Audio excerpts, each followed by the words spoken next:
Bienvenidos a la Iglesia Integral de Restauración. Oramos para que este mensaje edifique tu vida y te ayude a alcanzar tu propósito en Dios. Si quieres conocer más de nuestra iglesia, visita nuestra página soyintegral.org. Es muy bueno saber que nuestro Dios es un Dios que restaura y que quiere que tú y yo seamos agentes de restauración para los demás. Este año 2019 hemos llamado año de restauración y Dios nos ha regalado a través de su palabra y bajo la inspiración de su Espíritu Santo y tomando como modelo siempre a su Hijo Jesucristo a restaurar diferentes áreas de nuestras vidas. Y este mes Dios está particularmente interesado en que tú y yo restauremos algo que el ser humano perdió desde el mismo momento en que cayó en pecado por primera vez. Es decir, cuando se apartó de Dios y de su santa voluntad. Dios quiere restaurar en cada uno de nosotros la paz. La paz. Es bueno que recordemos una de las necesidades más urgentes en el mundo, que es la paz. Por eso el lema de nuestro mes es: al mundo paz. Dios nos da un consejo a través del apóstol Pablo en la primera carta de Pedro, en el capítulo 3, dice en el versículo 11: apártate del mal y haz el bien, busca la paz y esfuérzate por mantenerla. Así que los invito a que por un momento oremos hoy, entregando a Dios el mensaje que Él tiene para ti y para mí el día de hoy. Inclina tu rostro, cierra tus ojos y por un momento habla con Él y dile: Padre, te quiero entregar mi vida, mi mente y mi corazón, mis oídos y aún mis manos y todo mi cuerpo en esta hora. Quiero pedirte, Señor, que tu palabra hoy corra como río a través de mi mente y de mi corazón. Que haga la obra para la cual tú la enviaste, que restaures, Señor, esa parte tan importante de mi vida, que es la paz, que sobrepasa todo conocimiento, todo entendimiento, y que viene solamente de ti, Señor. Quiero paz en mi vida, quiero paz en mi hogar, quiero paz en mi familia, quiero paz en mi ciudad, quiero paz en mi nación, Señor. Te doy gracias en Cristo Jesús. Amén, Señor, y amén. Es bueno que tengamos en cuenta algo que recalca el versículo anterior. Es un pedido personal. Dice: apártate. No dice apartémonos. Apártate. Porque la paz es algo individual, es algo que comienza con la persona, con cada uno de nosotros. La paz del mundo se consigue grano por grano, persona por persona. Sabes que muchos asocian lo malo de sus vidas como aquello que les hace perder la paz. Los colombianos lo sabemos muy bien. Sabemos que es vivir más de 60 años, o algunos historiadores dirían más de 200 años, depende de con qué perspectiva lo miremos, en guerra. Sabemos lo que es vivir en guerra. Sabemos lo que es no disfrutar la paz. Y sabemos, y en eso dolorosamente hoy, en estos tiempos, nos acompañan nuestros hermanos bolivianos, chilenos, ecuatorianos, venezolanos. Sabemos que la pérdida de la paz produce inestabilidad. La pérdida de la paz produce inestabilidad.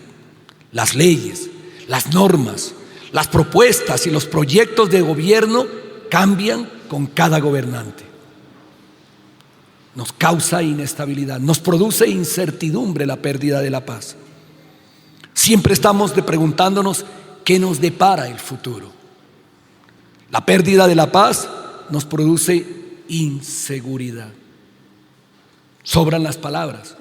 Los hechos y las estadísticas muestran el temor diario por la inseguridad en nuestro país. ¿De dónde nacen estos efectos negativos de la pérdida de la paz? Dios lo dice claramente: tengamos en cuenta la condición previa que Él nos da en este consejo que leímos de Primera de Pedro, antes de buscar la paz. Apártate del mal y haz el bien. La pregunta es, ¿qué es mal? ¿Qué es malo? ¿Qué es algo malo para ti? Bíblicamente, el mal es todo aquello que está fuera de la voluntad de Dios. Eso es mal. Todo lo que está fuera de la voluntad soberana de Dios. Es lo mismo que la Biblia denomina pecado. Es el deseo y la acción de hacer nuestra voluntad y no la de Dios. Es la costumbre de llamar bien o bueno a lo que nos gusta y no a lo que le gusta a Dios. Mal es la costumbre que algunos del pueblo de Dios tienen de comprar, entre comillas, las bendiciones de Dios. De comprar las bendiciones de Dios.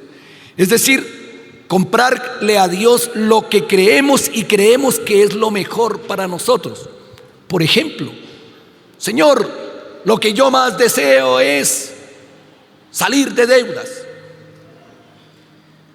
Y de pronto Dios quiere que sigas todavía un tiempo endeudado.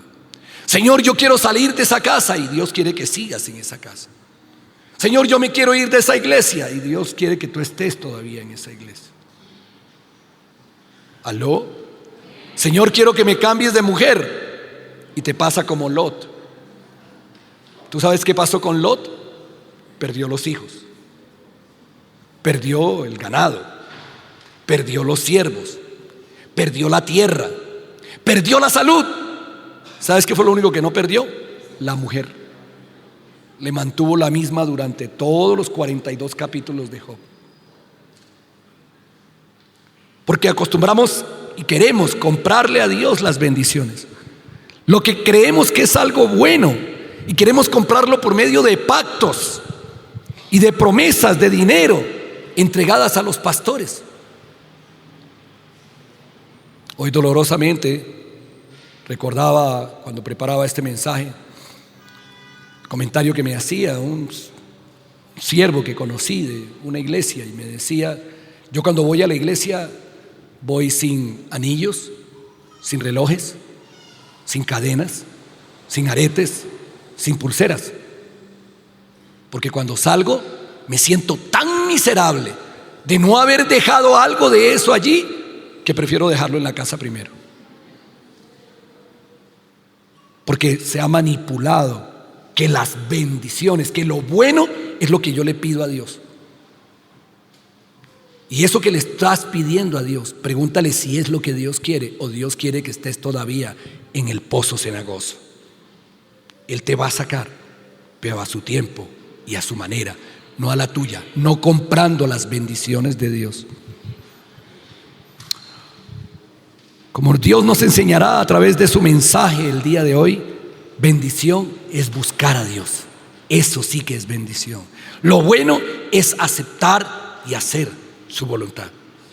El pecado, el apartarse de la voluntad de Dios, ese es el origen de todos los males de la humanidad. Tengamos presente que lo peor que puede vivir una persona es perderle el temor a Dios. Yo no sé si tú captas la esencia de lo que está pasando en los países latinoamericanos y que quieren transmitirlo también a nuestro país. Y es la pérdida del temor a la autoridad. ¿Sí has visto eso? En nuestro país, igual que en los demás países latinoamericanos, y por qué no decirlo, no de Latinoamérica, del mundo entero, no se salvan los países comunistas o los países capitalistas, no se salvan los países de derecha o de izquierda. Hay una pérdida de la autoridad, del respeto a la autoridad.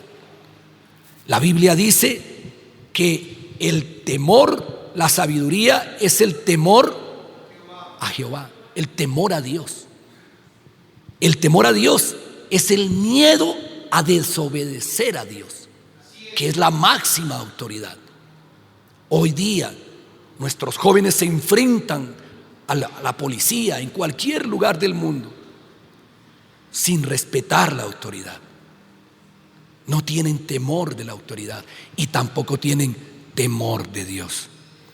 Dios, conforme a la promesa dada por Él mismo a su siervo y a su amigo Abraham en el Antiguo Testamento, le dio descendencia a través de su hijo Isaac. Él tuvo una pareja de mellizos llamados Esaú y Jacob, que nacieron peleando entre sí. Y este último, después de tener un encuentro con Dios, cambia su corazón y pide perdón a su hermano por haberlo engañado tanto a él como a su padre. Y al romper las relaciones familiares a causa de ese engaño, tras el encuentro con Dios, él mismo le cambia el nombre de Jacob, que significa engañador, suplantador. Lo cambia por Israel, el que lucha con Dios por las bendiciones de Dios.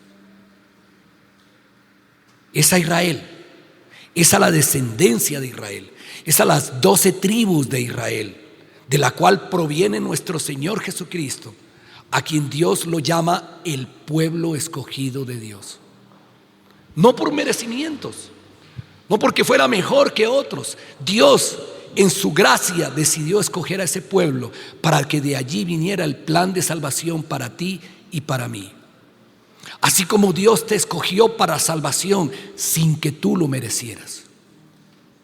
No tienes manera de pagar, ni yo, el precio que Cristo pagó en la cruz. No lo puedo pagar de ninguna otra manera. Y es a ese pueblo al que Dios, como su creador, como su padre, al que le demanda que no se aparte de él, después de librarlos por medio de Moisés, 400 años de esclavitud en Egipto, y Dios les dice que si se apartan de él, perderán la paz. Perderán la paz financiera, perderán la paz familiar, perderán la paz territorial, que sus enemigos los atacarán y serán sometidos por sus enemigos. 600 años después de salir de esa esclavitud en Egipto,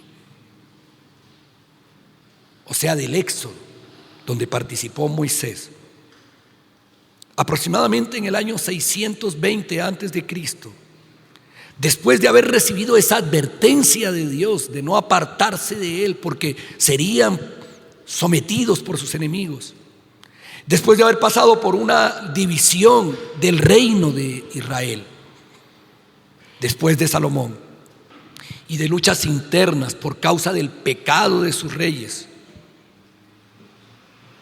el pueblo se dividió. El pueblo de Dios se dividió en dos reinos: el reino del norte llamado Israel y el reino del sur llamado Judá. ¿Sabes que hoy pasa eso en el pueblo de Dios? En el pueblo de Dios hoy pasa con los que están con el sí y con los que están con el no, siendo del pueblo de Dios. Con los que están con un candidato o están con otro candidato, porque muchos han permitido que la política se meta a la iglesia. Y no han oído las palabras de Jeremías en el capítulo 15, donde dice: conviértanse ellos a ti y no tú a ellos. Amén. Conviértanse los políticos a ti y no tú a los políticos. 600 años después de esa advertencia que Dios les había dado, el pueblo se divide, y después de esa división vienen los reyes. Y en el año 620 antes de Cristo, la parte del norte llamada Israel es invadida por los asirios, llamada Samaria, y se los llevan cautivos y los mezclan con su pueblo. La parte del sur llamada Judá queda todavía guardada de invasión. Pero 90 años después, en la parte sur llamada Judá, Dios hace que aparezca en la escena un profeta, del cual queremos hablar hoy, llamado Jeremías. 90 años después, aproximadamente 510, 520 antes de Cristo. Y dice en el capítulo 1 de Jeremías, en el versículo 5: antes de que yo te formara en el vientre de tu madre, te conocí. y antes de que nacieras te santifiqué y te di por profeta a las naciones. Dios te conoce, amado hermano. Dios te conoce desde antes del vientre de tu madre. Fue Él quien sopló, como dice el Salmo 139, sopló su aliento de vida sobre ti. Y Jeremías obedece la misión que Dios le encomendó. Obedece el llamado de Dios. Dios, amado, amada que estás aquí, Dios te ha dicho que pongas tus talentos, que pongas tus habilidades, que pongas tus dones, que pongas lo que Él te ha dado al servicio de los demás. ¿Acaso has obedecido como lo hizo Jeremías? Cuando obedecemos a Dios, nuestra vida adquiere propósito. Dice en el versículo 7, en el capítulo 7 de Jeremías, en el versículo 1, el Señor le da otro mensaje a Jeremías y le dice: vete a la entrada del templo del Señor, como si fuera aquí, parado allí en la puerta, y dale el siguiente mensaje al pueblo de Dios. Dale el siguiente mensaje: oh Judá, escucha este mensaje del Señor. Escúchenlo, oigan la voz del Señor, todos ustedes que están aquí, que dicen que adoran al Señor. Esto dice el Señor de los ejércitos celestiales, Dios de Israel: incluso ahora, si abandonan sus malos caminos, les permitiré que se queden en su propia tierra. No los abandonaré. Pero no se dejen engañar por los que les prometen seguridad, simplemente porque aquí está el templo del Señor. Ellos repiten: el templo del Señor está aquí, el templo del Señor está aquí, como quien dice: estoy seguro en el templo de Dios.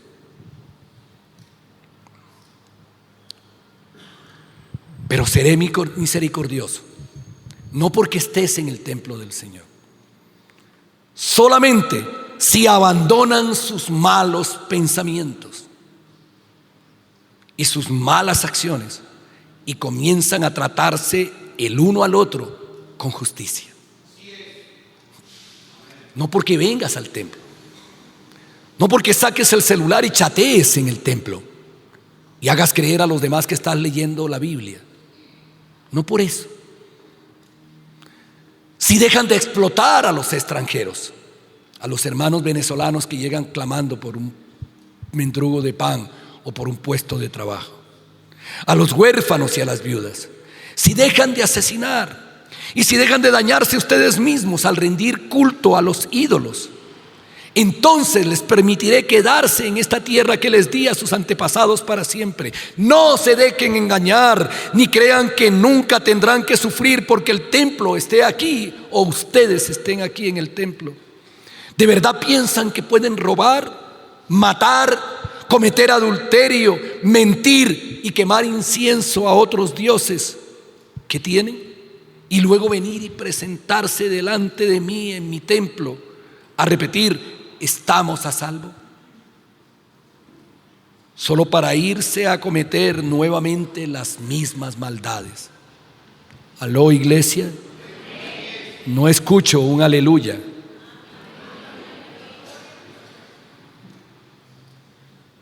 Añade Jeremías, cumpliendo el mandato de Dios, heraldo de Dios, en el versículo 14.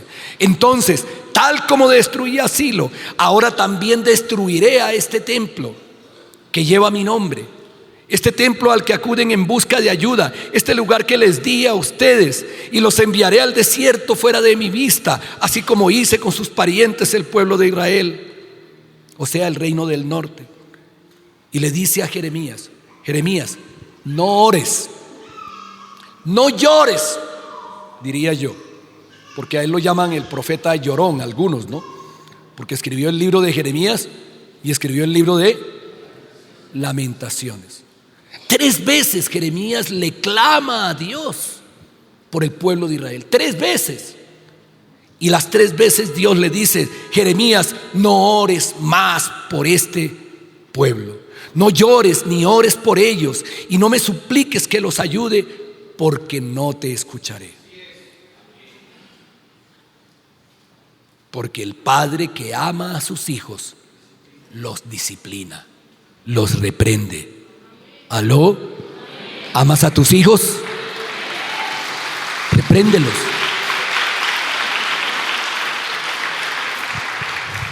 Y a pesar de eso, yo sé que eso no pasa aquí en San Antonio Norte.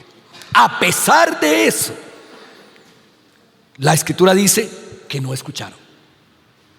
O no quisieron oír la voz de Dios. O lo que es peor, la oyeron, pero no quisieron obedecer. En el capítulo 25, Jeremías dice en el versículo 7: pero ustedes no querían escucharme, dice el Señor. Me pusieron furioso al rendir culto a ídolos hechos con sus propias manos, y trajeron sobre ustedes, sobre sus familias, sobre su pueblo, todos los desastres que ahora sufren. Ahora el Señor de los ejércitos celestiales dice: como ustedes no me han escuchado, reuniré a todos los ejércitos del norte bajo el mando de Nabucodonosor, rey de Babilonia, a quien nombré mi representante. ¿Te suena parecido a los tiempos actuales? ¿Tú crees que Dios no es capaz de nombrar a los dictadores que sojuzgan a nuestras naciones, a los caudillos y líderes que se entronan y se atornillan en los puestos de poder durante 10, 15, 20 años? Y Dios quien los nombra para poder castigar, disciplinar al pueblo que no ha querido escucharlo. ¿Tú sabes cuál es uno de los países en el mundo que dicen que tiene, y vienen de otros países del mundo a ver el mayor avivamiento espiritual que hay? ¿Tú sabes cuál es ese país? Colombia. Vienen de otros países del mundo a ver el avivamiento del pueblo de Dios. Pero Dios te está diciendo hoy: no se trata de milagros, no se trata de prodigios, no se trata de mega eventos, no se trata de tener los mejores cantantes cristianos o seculares del mundo. Se trata de que tú y yo obedezcamos y escuchemos la voz de Dios. Amén.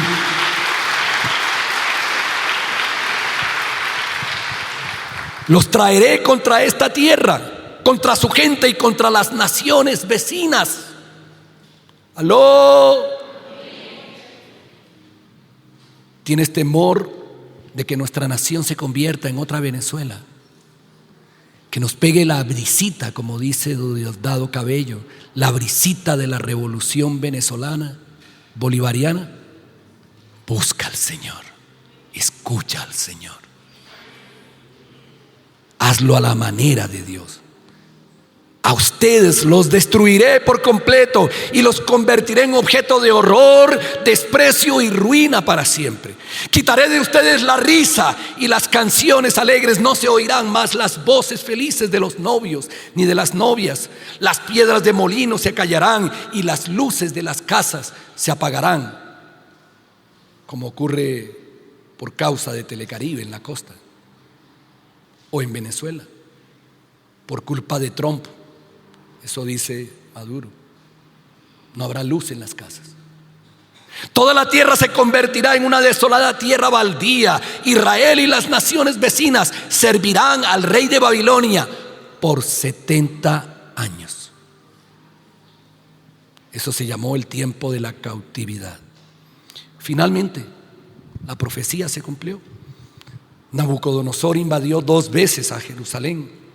La segunda vez la quemó y la destruyó por completo, incluyendo el templo y llevándose los utensilios sagrados. Eso es la primera vez, está en Segundo de Reyes, capítulo 24. No te lo voy a leer ahora. Pero en el capítulo 25 del segundo libro de Reyes dice: así que el 15 de enero, durante el 9º año del reinado del rey Sedequías, Nabucodonosor, rey de Babilonia, dirigió todo su ejército contra Jerusalén. Rodearon la ciudad, construyeron rampas de asalto contra las murallas, sitió la ciudad durante 2 años. O sea, por eso es que dicen el año 11. Y sometió a la ciudad al hambre. El hambre era intensa y se había agotado por completo lo último que quedaba de alimento. Dice en el versículo 5: Sin embargo, las tropas babilónicas persiguieron al rey, lo alcanzaron en las llanuras de Jericó, porque sus hombres lo habían abandonado y se habían dispersado. Capturaron al rey, lo llevaron ante el rey de Babilonia, que se encontraba en Ribla, donde dictó sentencia contra Sedequías. Hicieron que Sedequías observara mientras masacraban a sus hijos. Luego les sacaron sus ojos, lo ataron con cadenas de bronce y lo llevaron a Babilonia. En el versículo 9 dice: y el capitán del rey quemó por completo el templo del Señor, el palacio real y todas las casas de Jerusalén. Destruyó todos los edificios importantes de la ciudad. Después supervisó a todo el ejército babilónico mientras derribaba por completo las murallas de Jerusalén. Y en el versículo 20 y 21 dice: Nabuzaradán, capitán de la guardia, los llevó a todos ante el rey de Babilonia, que se encontraba en Ribla. Y allí en Ribla, en la tierra de Hamat, el rey de Babilonia mandó que los ejecutaran a todos. Así que el pueblo de Judá fue expulsado de su tierra y llevado al desierto. Esta historia triste, causada por el pecado, se parece a muchas situaciones que están viviendo nuestros países, no solo latinoamericanos, sino en el mundo entero, que nos avisa que hay tiempos de guerra, de nación contra nación, de hermano contra hermano, de padres contra hijos e hijos contra padres. Y esto es anuncio de que Cristo vendrá muy pronto. Amén.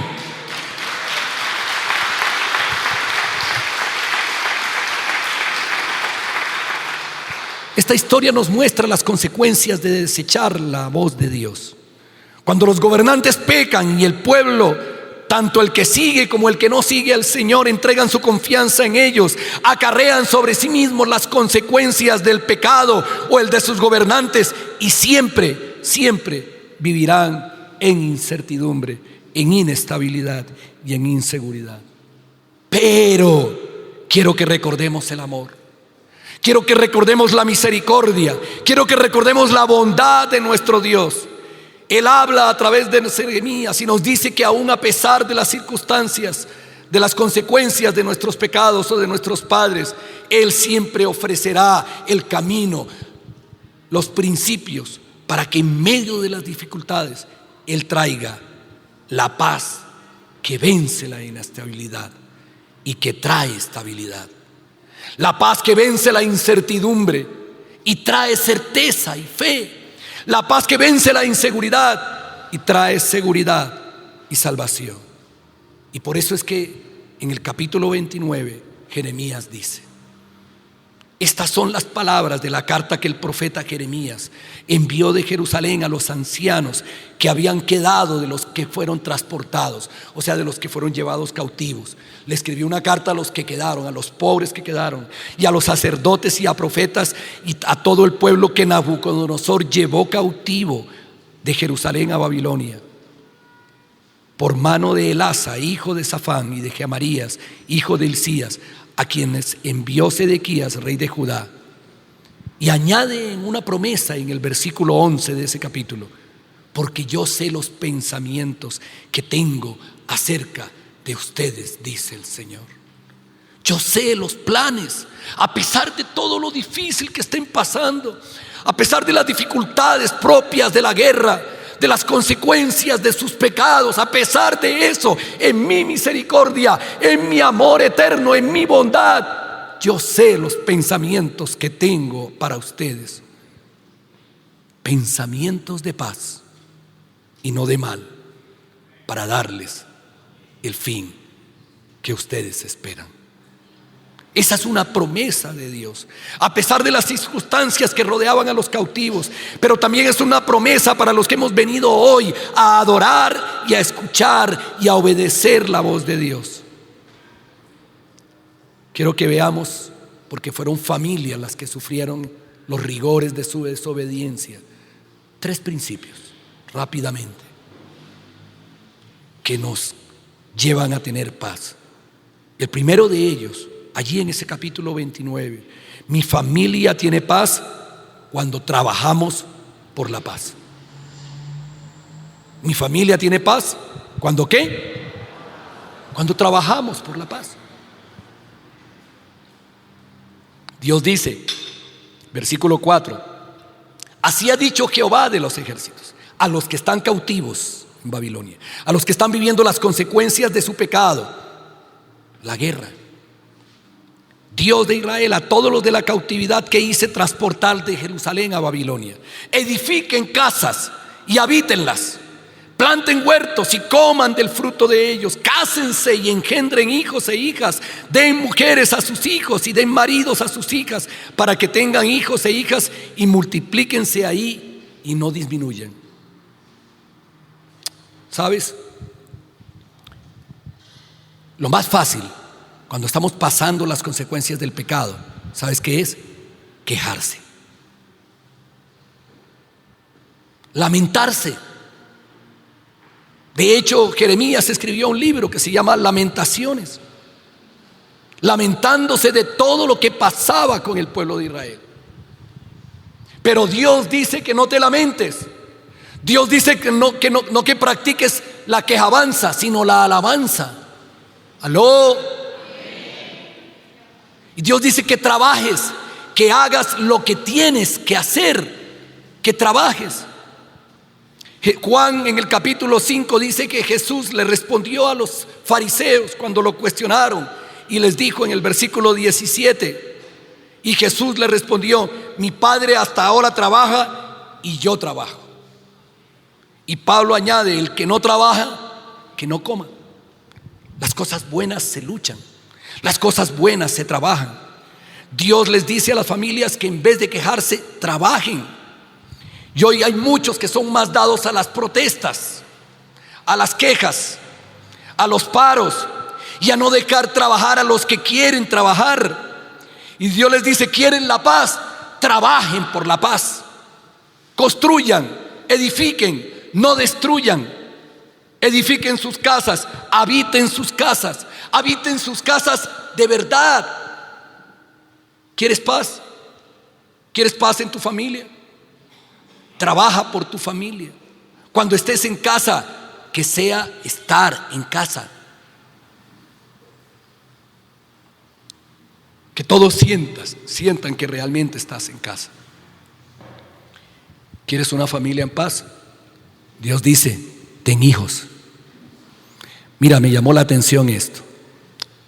No quise pasarlo el día de hoy porque quiero dejarlo para otro momento. ¿Tú sabes cuál es la religión de mayor crecimiento en el mundo entero? ¿Sabes cuántos creyentes tiene el Islam hoy? 1.400 millones de islamitas. Le sigue la religión, ya prácticamente la pasó, los hinduistas. De tercero, los católicos. Y de cuarto, los evangélicos.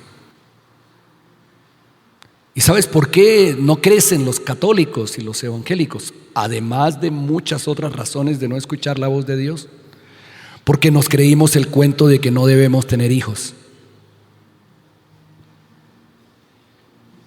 ¿Cuántos hijos tienen los musulmanes? 10. Y país donde llegan, tú ves, llegan 20 y a los 50 años son 100,000. Tienen hijos. Y no se creyeron la mentira de la sociedad consumista de hoy, que dice es que no hay cómo mantenerlos. Dios dijo, creced y multiplicaos y tened hijos y casaos. Pero la mentalidad del diablo se metió en la mentalidad de los cristianos occidentales, no de los orientales, sino de los occidentales. Y no tenemos hijos. Y llamamos dizque héroes de la fe al pastor porque tiene 4 hijos. Y muy próximamente 7 nietos. Pero Dios no dijo eso. ¿Quién te lo dijo? La sociedad marcada por la influencia del diablo. No tengas hijos. ¿Cuál es el departamento más próspero hasta ahora de Colombia? El más emprendedor de Colombia. ¿Cuántos hijos tienen los antioqueños o tenían?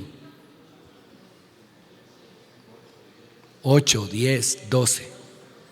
¿Tú sabes que la sociedad antioqueña va a comenzar a decrecer?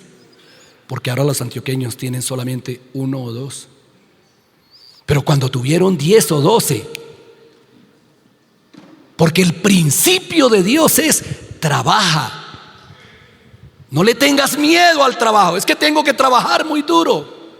Sí, gloria a Dios por el trabajo.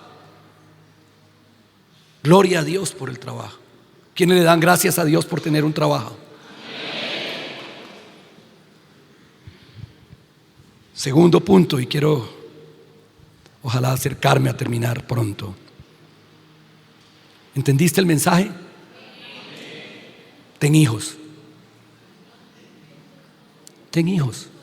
No le tengas miedo. Dios lo dijo. No la sociedad de hoy. Dios lo dijo. La mayor felicidad de este pastor es presentar niños en la iglesia.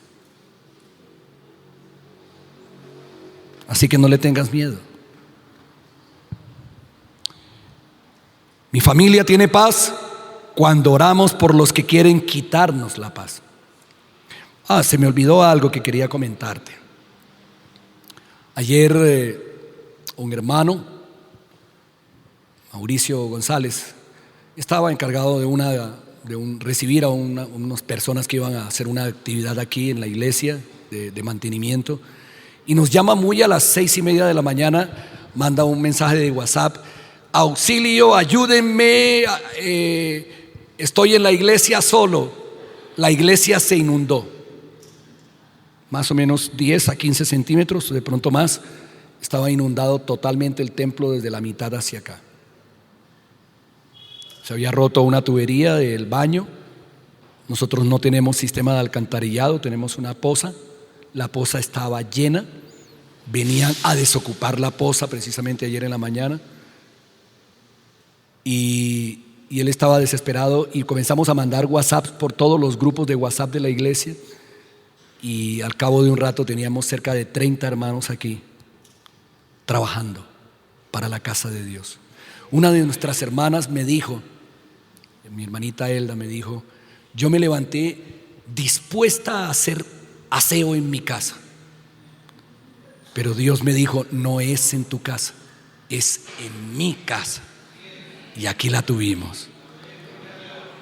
Porque ¿sabes qué? Servirle a los demás, trabajar para los demás, trae paz.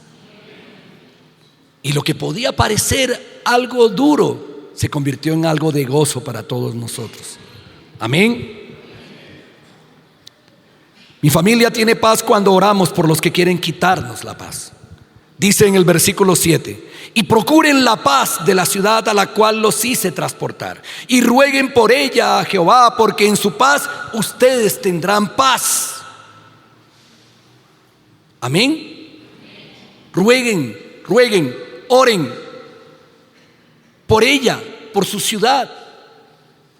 Oren por los que no les gusta que gobiernen su ciudad. De pronto para algunos de los que están aquí, o para muchos, no lo sé, no les gusta el alcalde de esta ciudad o la alcaldesa de esta ciudad, o no les gusta el alcalde de la ciudad de la cual vienen. Pero lo que Dios está diciendo es: ora por ellos, ora por ellos, ruega por la ciudad, la paz de la ciudad en la cual Dios te puso. ¿Sabes qué? Para ellos era duro eso. Nabucodonosor vino, quemó la ciudad, destruyó el templo, se llevó los utensilios sagrados, profanó el templo de Dios, derribó los muros de Jerusalén, se los llevó cautivos, mató al rey, le quitó los ojos. Y Dios les dice: ora por ellos, ora por ellos. Porque la ilógica de Dios es la lógica que nos trae la paz verdadera, la que sobrepasa todo entendimiento. Amén. Procura la paz de la ciudad, procura la paz de la ciudad y ruega por ella. La primera es procura, y la segunda es mantén esa paz. El próximo domingo hablaremos un poco sobre cómo mantener la paz. Amén. Porque así ha dicho Jehová de los ejércitos: no te engañen, no los engañen los profetas que están entre ustedes, ni sus adivinos, ni atiendan a los sueños que sueñan, porque falsamente les profetizan ellos en mi nombre. Yo no los envié, ha dicho Jehová.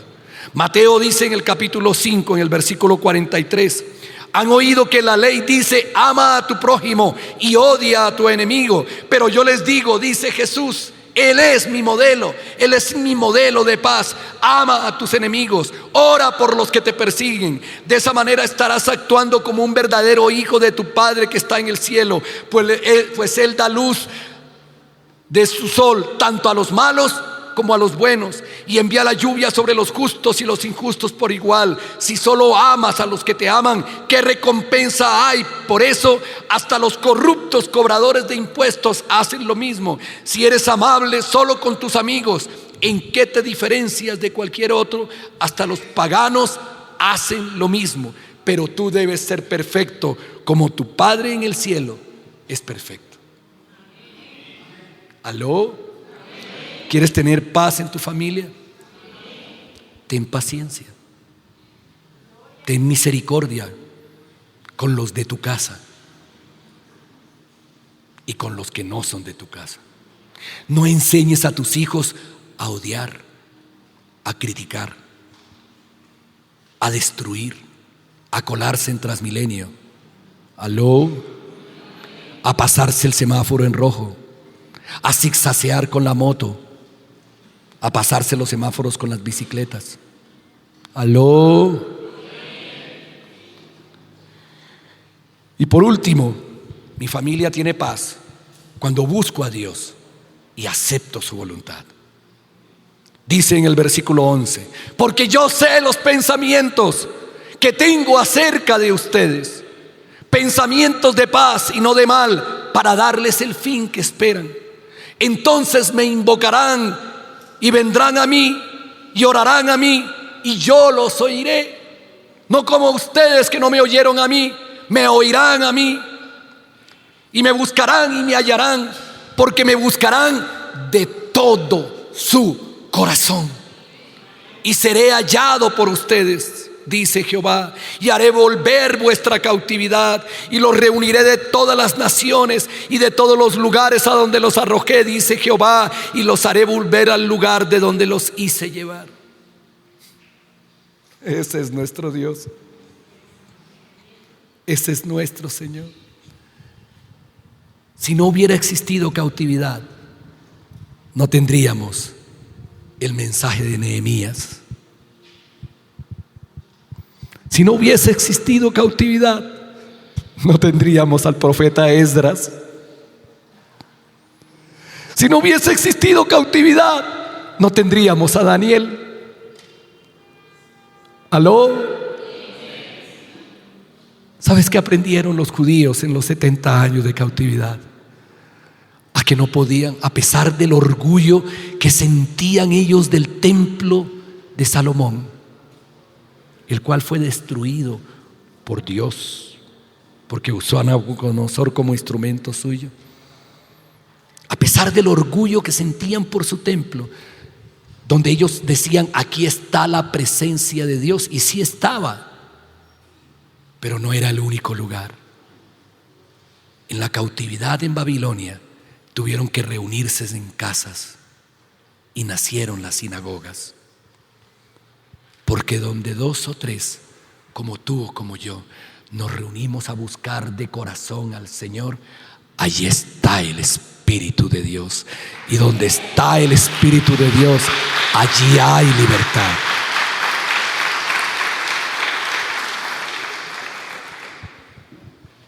¿Sabes? Dice: yo sé los planes, yo sé los pensamientos que tengo para ustedes. Porque nosotros queremos que ocurran en nuestras vidas las cosas que nosotros deseamos. Lo que nosotros llamamos lo bueno. La plata, el arriendo, la novia, la carrera universitaria, la maestría, lo que yo creo que es bueno. Pero le he preguntado a Dios, ¿eso es lo que tú quieres? ¿Eso es lo realmente bueno? ¿La niña bonita, el chico simpático? ¿Es realmente eso lo que tú quieres para mí? ¿Así parezca bueno? ¿Sabes? Cuando no obtenemos lo que queremos, a veces queremos castigar a Dios. Y lo castigamos diciéndote, no vuelvo a tu iglesia. Mateo dice en el capítulo 26 que Jesús pasó por un momento terrible de sufrimiento. Sabía cómo iba a morir y fue a Getsemaní a orar delante del Señor. Y dice en el versículo 38, hablando el propio Jesús: mi alma está destrozada de tanta tristeza hasta el punto de la muerte. Quédense aquí, les dijo a los 3 discípulos que lo acompañaban, y velen conmigo. Y él se adelantó un poco más y se inclinó rostro en tierra mientras oraba y le dijo: Padre mío, si es posible, pasa de mí esta copa de sufrimiento. Sin embargo, quiero que se haga tu voluntad y no la mía. Y luego volvió a los discípulos y los encontró dormidos y le dijo a Pedro: no pudieron velar conmigo siquiera durante 1 hora. Velen y oren para que no cedan ante la tentación, porque el espíritu está dispuesto, pero el cuerpo es débil. Entonces Jesús los dejó por segunda vez y le dijo: Padre mío, si no es posible que pase esta copa a menos que yo la beba, entonces hágase ¿qué? Tu voluntad. A veces tú y yo no sabemos, pero estamos pidiéndole a Dios que nos quite un sufrimiento, y ese sufrimiento es bendición. La primera bendición del sufrimiento, ¿sabes cuál es? ¿Quieres saber cuál es la primera bendición del sufrimiento? Buscar a Dios, buscar al Señor. Esa es la primera bendición. Y es preferible seguir en el sufrimiento mientras esté buscando a Dios y no quitar el sufrimiento y olvidarme de Dios. ¿Aló? Y Jesús entendió esto. Esto es lo que voy a sufrir. Si es posible, solo si es posible. Mi carne sufre por esto. Pero si no, hágase tu voluntad. Padre, ¿existe otro plan? ¿Hay otra manera de salvar a la humanidad que no sea muriendo yo en una cruz? ¿Existe otra manera? Y Dios, por primera vez, le contestó a su hijo: no, no hay otra manera. Y él humildemente dijo: entonces, hágase tu voluntad. Algunos de los que estuvieron en la cautividad, como Nehemías, como Esdras, como Daniel, y que vieron los primeros pasos de la cautividad, como Jeremías, entendieron la voluntad soberana de Dios de bendecir a su pueblo disciplinándolo. ¿Lo has entendido con tus hijos? ¿Lo has entendido con tu vida? O primero ponte de pie y después cierras tus ojos. Oramos para que este mensaje haya sido de bendición para ti. Si deseas escuchar más mensajes como este, suscríbete a nuestro canal y activa la campana de notificaciones. Iglesia Integral de Restauración. Amamos a las personas, amamos a Dios.